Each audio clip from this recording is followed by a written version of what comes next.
भगवान राम का जन्म त्रेतायुग में अयोध्या नगरी में हुआ था। वे भगवान विष्णु के 7वें अवतार माने जाते हैं, जो धरती पर धर्म की स्थापना और अधर्म के नाश के लिए अवतरित हुए थे। श्री राम का जीवन आदर्श मर्यादा, संयम और सत्य की मिसाल है। उनके जन्म की कथा केवल एक धार्मिक आख्यान नहीं, बल्कि जीवन की उच्चतम नैतिकता की ओर प्रेरणा देने वाली अमूल्य गाथा है।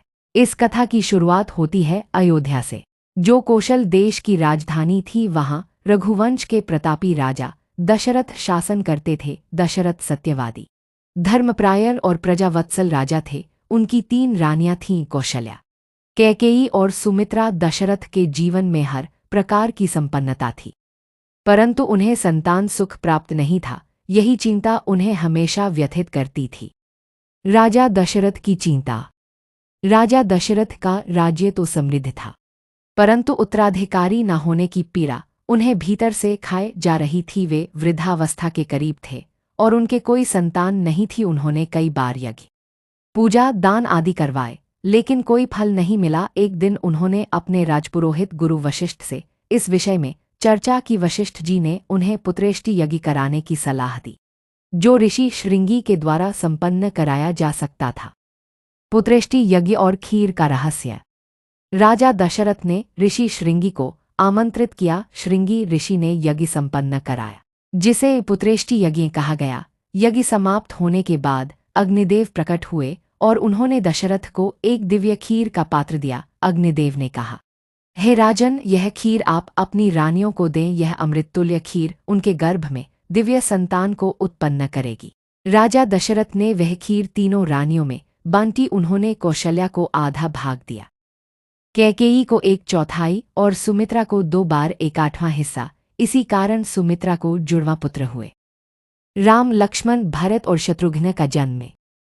यज्ञ के कुछ महीनों बाद तीनों रानियां गर्भवती हुईं। 9 महीने पश्चात चैत्र शुक्ल नवमी को पुनर्वसु नक्षत्र, कर्क लग्न और मध्याह्न के समय, जब चारों ओर सुखद वातावरण था, कौशल्या ने एक तेजस्वी पुत्र को जन्म दिया। जैसे ही वह बालक जन्मा, समस्त ब्रह्मांड आनंद से भर उठा। देवताओं ने पुष्प वर्षा की, गंधर्वों ने गान किया और अप्सराओं ने नृत्य किया। वह बालक और कोई नहीं, स्वयं भगवान विष्णु थे, जो धरती पर राम रूप में अवतरित हुए थे। उनके बाद कैकेयी ने भरत को जन्म दिया और सुमित्रा ने जुड़वा पुत्र लक्ष्मण और शत्रुघ्न को जन्म दिया। अयोध्या में उत्सव का माहौल। राम के जन्म से अयोध्या नगरी में उत्सव का माहौल छा गया। हर गली, हर द्वार, हर घर दीपों से सजा हुआ था। बाजे बजाए जा रहे थे, मिठाइयाँ बांटी जा रही थीं और हर ओर आनंद की लहर दौड़ रही थी। प्रजा को ऐसा लग रहा था मानो स्वयं विष्णु उनके बीच आ गए हों। ऋषियों, मुनियों और विद्वानों ने राम को दिव्य बालक बताया। राजा दशरथ और तीनों रानियां आनंदित थीं। उन्होंने पूरे नगर में दान दक्षिणा दी, गरीबों को वस्त्र और भोजन बांटे।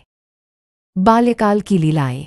श्रीराम बचपन से ही शांत, गंभीर और मर्यादित स्वभाव के थे। वे माता पिता के आज्ञाकारी, गुरुजन के सम्मानकर्ता और प्रजा के प्रिय थे। बाल्यकाल में वे अपने भाइयों के साथ खेलते थे, परंतु उनके आचरण में गहराई और विनम्रता का विशेष गुण था। लक्ष्मण जी तो बचपन से ही राम के चरणों में समर्पित थे और उनके बिना एक क्षण भी नहीं रह पाते थे।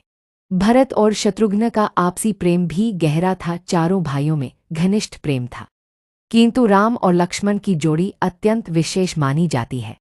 राम का विद्याध्ययन।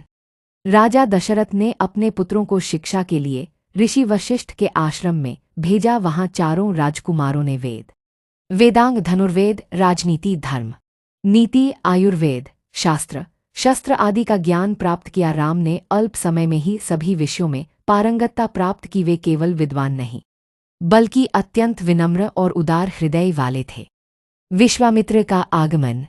राम के जीवन में एक महत्वपूर्ण मोड़ तब आया जब महान तपस्वी महर्षि विश्वामित्र राजा दशरथ के पास आए। उन्होंने दशरथ से कहा कि वे यज्ञ कर रहे हैं, जिसे राक्षस ताड़का और सुबाहु बार बार विघ्न डालते हैं।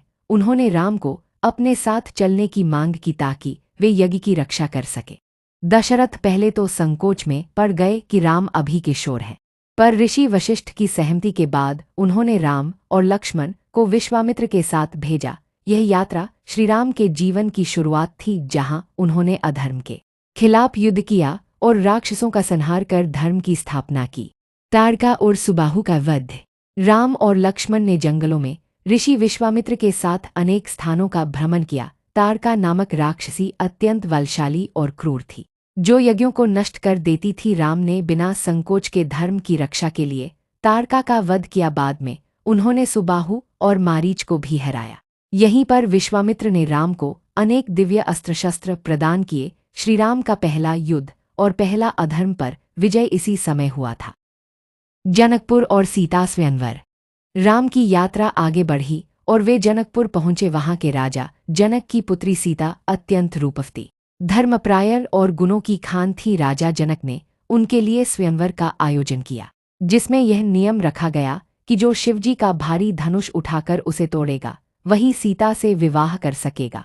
राजाओं और योद्धाओं की लंबी कतार इस कार्य में असफल रही, लेकिन जब श्रीराम ने वह धनुष उठाया तो एक ही प्रयास में उन्होंने उसे तोड़ दिया। जनकपुर में फिर से उत्सव का माहौल बन गया और जनक ने राम और सीता का विवाह धूमधाम से संपन्न किया। चारों भाइयों का विवाह। राजा जनक ने अपने भाई कुशध्वज की पुत्रियों का विवाह भी राम के भाइयों से करवाया। इस प्रकार चारों भाइयों के विवाह संपन्न हुए।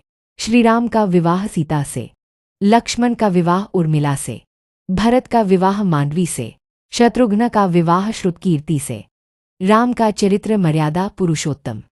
राम जन्म की कथा केवल एक देवावतार की कहानी नहीं है, बल्कि यह दर्शाती है कि कैसे एक आदर्श पुत्र, भाई, पति और राजा होना चाहिए। उन्होंने हमेशा धर्म का पालन किया, भले ही इसके लिए उन्हें वनवास सहना पड़ा, पत्नी का त्याग करना पड़ा या युद्ध लड़ना पड़ा।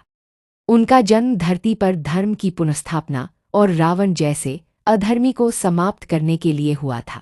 निष्कर्ष: श्रीराम के जन्म की कथा केवल एक दिव्य घटना नहीं है, बल्कि जीवन के प्रत्येक पहलू में दिशा देने वाली प्रेरणा है। उनके जीवन का हर क्षण यह सिखाता है कि कैसे धर्म, संयम, प्रेम, त्याग और मर्यादा को अपनाकर हम भी जीवन को श्रेष्ठ बना सकते हैं। चैत्र शुक्ल नवमी को जब राम जन्मे, तब केवल अयोध्या ही नहीं, पूरा संसार आनंदित हुआ। आज भी रामनवमी का पर्व हर्षोल्लास से मनाया जाता है। राम केवल भगवान नहीं, भारतीय संस्कृति के मूल हैं और उनका जन्म युगों युगों तक धर्म और सत्य की मशाल जलाता रहेगा।